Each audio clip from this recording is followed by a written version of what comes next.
ese ukoze imibonano mpuzabitsina idakingiye bitwara igihe kingana gute kugira ngo umenye uko uhagaze? Ese ni umunsi umwe, ni icyumweru, ni ukwezi?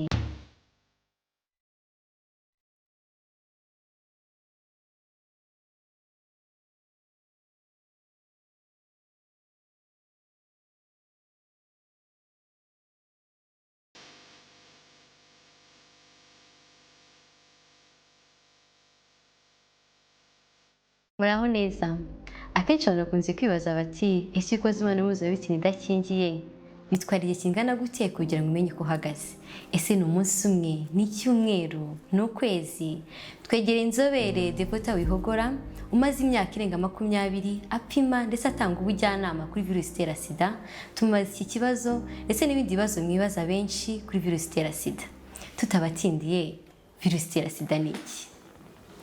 Reka dutangire dutandukanya virusi itera sida ndetse na sida ubwayo. Virusi itera sida ni akanyabuzima gato cyane kataboneshwa ijisho kamunga ubwirinzi kamere bw'umubiri w'umuntu.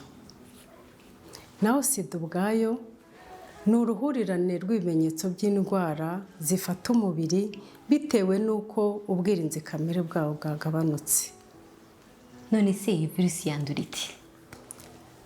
Virusi itera sida yandura mu buryo bunyuranye. Hari ugukorana imibonano n'umuntu wanduye udakoresheje agakingirizo cyangwa se agakingirizo kakoreshejwe nabi. Hari umubyeyi ushobora kuyanduza umwana amutwite, amubyara cyangwa se amwonsa. Hari no kuba habayeho guhuza amaraso y'umuntu wanduye ndetse n'utanduye. Icyo gihe utanduye niba amaraso yahuye nawe arandura. Urugero natanga ni abakoresha ibikoresho, basangira ibikoresho bikomeretsa nko gukoresha inshinge. Muri cya gihe abantu barimo gukoresha tatuwaje mu bagiye gutanga izo serivisi, niba utanga iyo serivisi atarimo gutandukanya ibikoresho ngo umwe agira ibye n'undi agira ibye, icyo gihe wakwandura. Abantu bakoresha ibiyobyabwenge mu buryo bwo kwitera, hari abasangira inshinge wenda bitewe n'uko doze ari nkeya, bagashaka kugira ngo batizanye, umwe agafata agatoze gakeya, ni urushinge binjiza mu mutsi, bagafata bagashyiramo ako kadoze, noneho ugafata na mugenzi wawe nawe ukamutera mukoresheje urushinge rumwe, aho ngaho wakwandura. Hari n'imibonano ikorerwa mu kanwa, aho ngaho umuntu yakwanduza undi. Hari iyindi mibonano ikorwa abantu bita gusisa cyangwa se konka igitsina cy'undi muntu murimo gukorana imibonano, yaba ari ku mugabo cyangwa ari ku mugore. Icyo gihe rwose niba urimo konka icyo gitsina, uramutse urwaye mu kanwa harimo ibisebe, mu ndimi z'amahanga bavuga gingivite, icyo gihe amasohoro y'umugabo, niba uri umugore murimo gukorana imibonano, amasohoro y'uwo mugabo, yaba ari umugore cyangwa umugabo mugenzi we agusohoreye mu kanwa, bya bisebe ni inzira nziza zo kugira ngo virusi ibone aho yinjirira, icyo gihe wakwandura.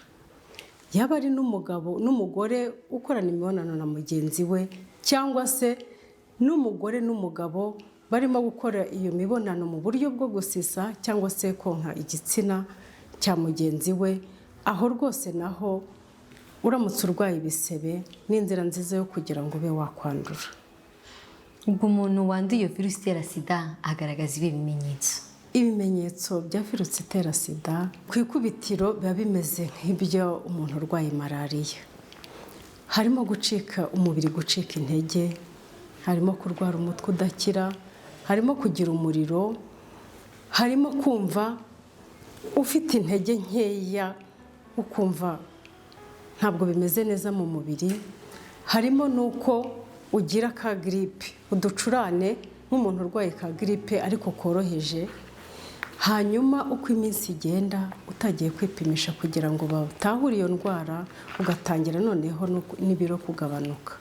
ubwo twakibaza tuti ese bifata igihe kingana gute kugira ngo virusi itera sida igaragare mu maraso? Bifata hagati y'ibyumweru 2 kugeza kuri 4 kugira ngo virusi itera sida igaragare mu maraso.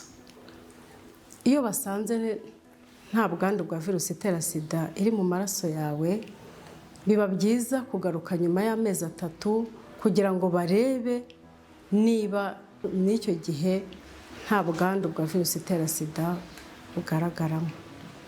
Ubwo ndamutse nkoze imibonano mpuzabitsina n'umuntu wanduye, dufata urugero nk'uyu munsi ku wa mbere, nkajya kwipimisha ku wa 4, ese nibapima ibipimo byanjye bazasanga nanduye?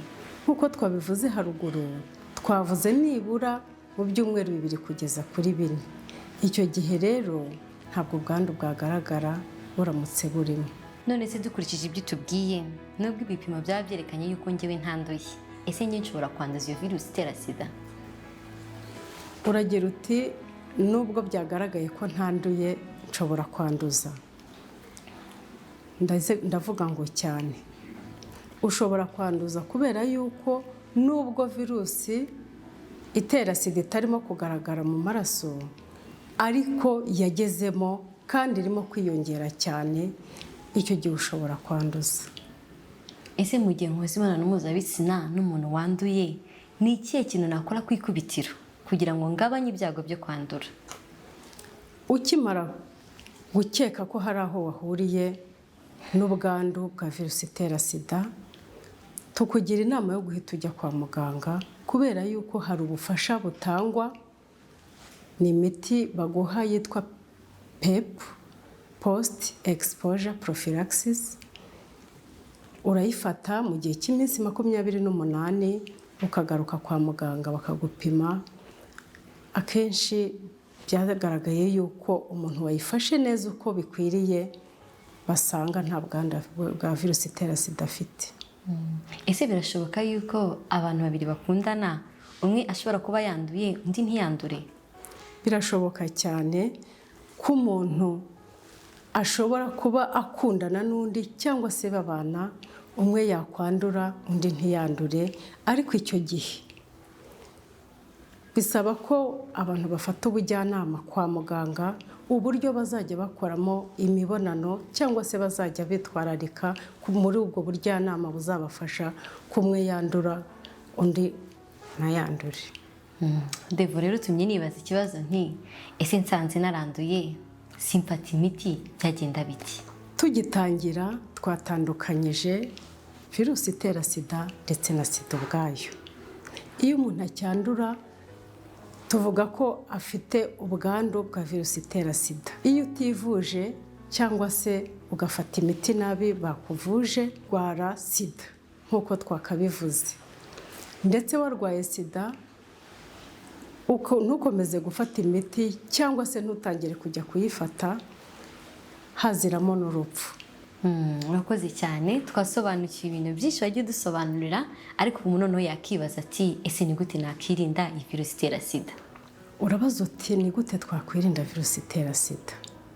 Mu ntangiriro twabonye uburyo umuntu yandura.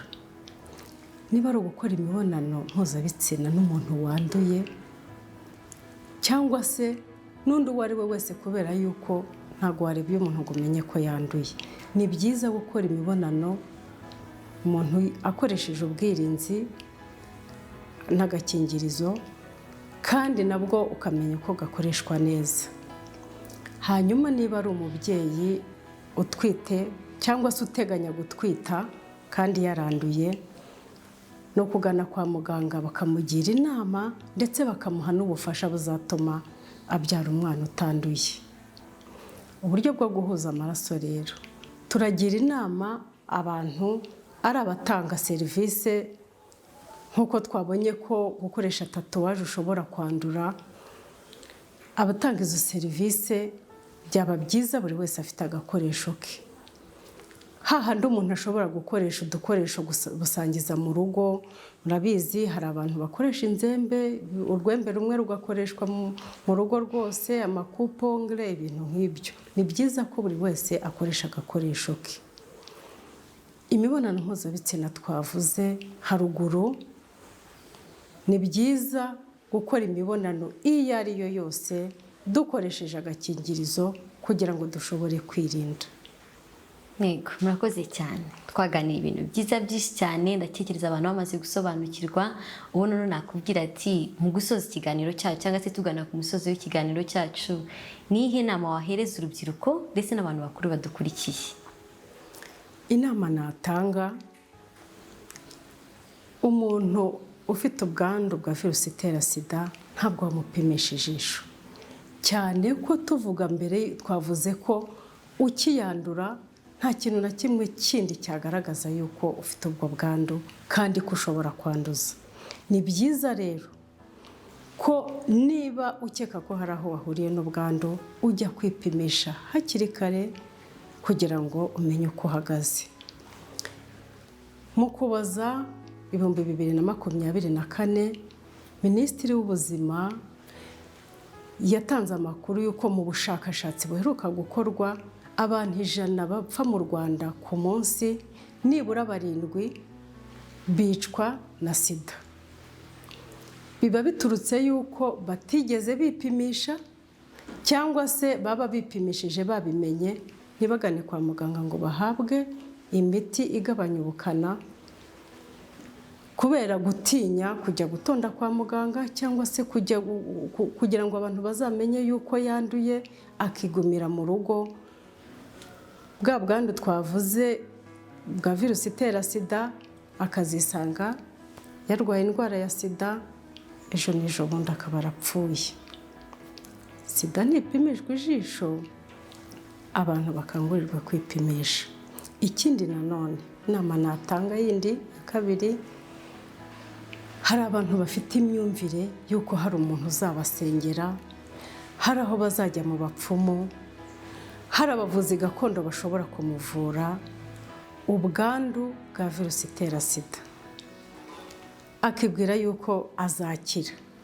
Ndabagira inama yuko niba kwa muganga bakubwiye yuko ufite ubwandu bwa virusi itera sida, uhita utangira imiti kugira ngo ubuzima bwawe bubungabungwe. Murabyumviye rero rubyiruko nawe mwese mudukurikiye, amagara araseseka ntayorwa.